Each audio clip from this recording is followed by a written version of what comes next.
Good evening students. ये class ऐसे बच्चों के लिए है जिन बच्चों को बिल्कुल भी इंग्लिश पढ़ना नहीं आता। आज हम लोग इंग्लिश पढ़ना सीखेंगे दो तरीक़ों से। पहला तरीका है हमारा कहानी के माध्यम से यानी स्टोरी के माध्यम से। दूसरा तरीका है हमारा कोड के माध्यम से। हम इंग्लिश पढ़ना सीखेंगे कोड के माध्यम से। अब सवाल ये है कि कोड किसे कहते हैं। कोड का मतलब ये होता है कि इंग्लिश में कुछ ऐसे शब्द होते हैं जो कि बार बार आते हैं। आपको उन पर गौर करना होगा कि उन्हें क्या कहते हैं और आपको काफ़ी आसानी मिलेंगी इंग्लिश को सीखने में। आज की जो हमारी कहानी है, कहानी का नाम है लॉटरी। लॉटरी। तो चलिए फिर करते हैं शुरुआत। इंग्लिश का हमारा पहला कोड है यूएन। अगर आपको इंग्लिश में यूएन लिखा मिल जाए तो उसे हमें पढ़ना है अन। क्या पढ़ना है? अन। ठीक। और ईडी मिल जाए तो ईडी को पढ़ना है डा। क्या पढ़ना है? डा। देखिए हमारे पास दो कोड हो गए और इसी में एक तीसरा कोड भी है ईएक्स। ईएक्स को पढ़ते हैं एक्स। क्या पढ़ते हैं? एक्स। तो अब हम सबको मिलाकर देखते हैं तो क्या बनेगा हमारा? Unexpected. Unexpected call. CAME came. Came with a. Unexpected का मतलब होता है जिसकी उम्मीद ना हो। कॉल केम। केम का मतलब आना। विथ के साथ आ। SUR sir. ईडी को क्या पढ़ना है हमें? डा। सर।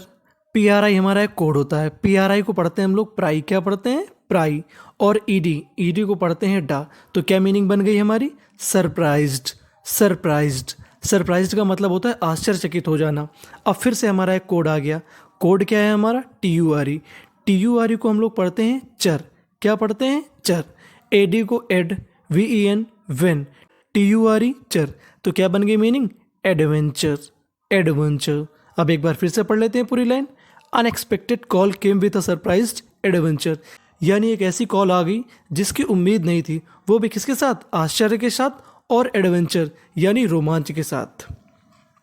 अब फिर से हमारा कोड आ गया AU।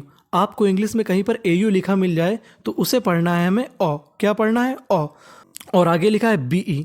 BE को पढ़ते हैं बी। तो क्या बन गया है हमारा? बिकॉज। बिकॉज। बिकॉज का मतलब क्योंकि। Because. Kishan Babu. Kishan Babu had. Had. Never. Never. ER को पढ़ते हैं हम लोग अर। क्या पढ़ते हैं? अर। तो क्या बन जाएगा हमारा? नेवर। अब फिर से हमारा एक कोड आया है। कोड है हमारा GST। आपको इंग्लिश में कहीं पर GST लिखा मिल जाए तो हमें उसे पढ़ना होता है टा। क्या पढ़ना होता है हमें? टा। GST बराबर टा। तो क्या बन गया हमारा? थॉट। थॉट। किशन बाबू ने कभी सोचा नहीं था। अबाउट।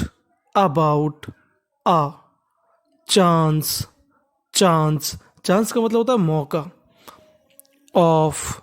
अब इंग्लिश में एक ज़रूरी चीज़, अगर कभी भी आपको दो लेटर एक साथ लिखे मिल जाए तो उन्हें केवल एक बार पढ़ना है, दो बार नहीं पढ़ना।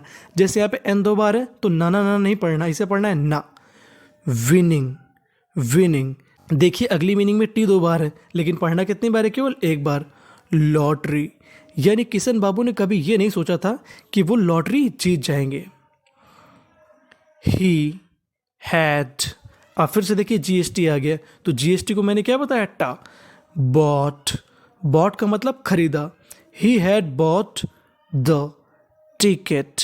टिकट। उन्होंने क्या खरीदा था? एक टिकट। फॉर। THE the. आप इसे चाहे द बोलें चाहे दी बोलें। The. First. First. FIRST first. Time. Time. उन्होंने पहली बार टिकट खरीदा था लॉटरी का। पहली बार किसने खरीदा था? किशन बाबू ने। अब ध्यान दीजिए बड़ी मीनिंग है, इसे हम क्या करेंगे? इसको हम लोग टुकड़ों में तोड़ लेते हैं। FOR for. LY को पढ़ते हैं हम लोग ली। क्या पढ़ते हैं? ली। तो क्या बन जाएगा? फॉर्चुनेटली। फॉर्चुनेटली। फॉर्चुनेटली का मतलब होता है सौभाग्य से। लक। लक। लक का मतलब भाग्य यानी संयोगवश उनका जो भाग्य था। ED आ गया। ED को क्या पढ़ना है? डा। तो क्या बन जाएगा? Helped. Helped. Fortunately luck helped him यानी सौभाग्य से उनके भाग्य ने उनका साथ दिया। His. WHOLE whole. Whole. Whole का मतलब होता है संपूर्ण। होल का मतलब संपूर्ण। आपको बता दूं W हमारा वो क्या है? साइलेंट। इसे क्या पढ़ेंगे? होल। Whole family. फैमिली पूरा परिवार। बड़ी मीनिंग है, इसे टुकड़ों में तोड़ लेते हैं। ING ing, DANS dance, dancing, whole family was dancing. अब देखिए हमारी अगली मीनिंग बड़ी है, तो इसे क्या करना है, हमें कई टुकड़ों में तोड़ना होगा। LY, इसे क्या पढ़ेंगे, ली। LESS लेस, तो ये तो बन गया लेसली। अब आगे की मीनिंग को देखते हैं। F 2 बार आया है, लेकिन पढ़ना कितनी बार है, केवल एक बार, तो क्या हो गया, एफर्टलेसली। एफर्टलेसली, एफर्टलेसली का मतलब होता है बिना प्रयास के, यानी उसका परिवार अपने आप डांस कर रहा था खुशी में। बट लेकिन, आफ्टर, आफ्टर ER को क्या पढ़ना है, AFT आफ्टर, आ फ्यू डेज कुछ दिनों बाद, एन एक। अब फिर से देखिए बड़ी मीनिंग आ गई। हमने आपको पहला कोड बताया था UN को क्या पढ़ना है हमें, अन, FOR for, NATE net, unfortunate. अब दुर्भाग्यवश। अब फिर से देखिए हमारा एक कोड आया है ENT। अगर इंग्लिश में कहीं पर आपको ENT लिखा मिल जाए तो उसे क्या पढ़ना है, एंट, INCIC, इंसिडेंट। इंसिडेंट का मतलब घटना, एक दुर्भाग्यपूर्ण एक घटना। देखिए P 2 बार आया है अगली मीनिंग में, पढ़ना कितनी बार है, केवल एक बार, और ED को क्या पढ़ना है, डा, तो क्या बन गया हमारा, हैपेंड। लेकिन दुर्भाग्यपूर्ण कुछ दिनों बाद एक दुर्घटना हुई। विथ किशन बाबू, यानी किसके साथ दुर्घटना हुई, किशन बाबू के साथ। आप जानते हैं हम लोग, हिज वाइफ, उसकी पत्नी। डिमांडेड का मतलब किसी चीज को मांगना। DI को पढ़ते हैं हम लोग, डाई। डाइवोर्स, उसकी पत्नी ने क्या मांगा, तलाक। किसकी पत्नी ने तलाक मांग लिया, किशन बाबू की पत्नी ने, जिसने की लॉटरी जीती थी। ही, वह, वॉज रेडी, वो तैयार था, टू गिव, देने के लिए, डाइवोर्स तलाक। बट लेकिन, ही डिडंट, चाहे आप डिड नॉट बोल लीजिए, लेकिन वह वॉन्ट नहीं चाहता था, टू गिव, देना, हिज सन टू वाइफ, लेकिन वो अपने बच्चे को, अपनी पत्नी को नहीं देना चाहता था। अब आगे क्या होता है, वाइफ। अब इंग्लिश का हमारा अगला कोड आया है, कोड क्या है, DGE। आपको इंग्लिश में कहीं पर DGE लिखा मिल जाए तो उसे पढ़ना है जा। क्या पढ़ना है, जा। तो और ED को पढ़ते थे, डा, लॉज्ड का मतलब होता है कंप्लेन को दर्ज कराना। Lodged complaint for the custody of her son. लेकिन अब क्या होता है, अब किशन बाबू की पत्नी ने एक FIR दर्ज करा दी, एक शिकायत दर्ज कर दी, किसके खिलाफ, किशन बाबू के खिलाफ। दियर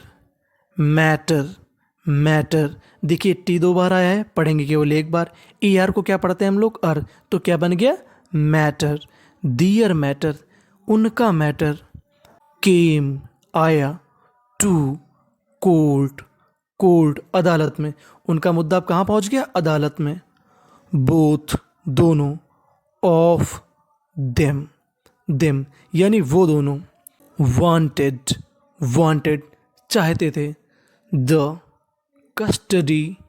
कस्टडी ऑफ दियर चाइल्ड, वो दोनों कस्टडी चाहते थे, यानी अपने बच्चे को पाना चाहते थे, दोनों ही लोग, पति और पत्नी।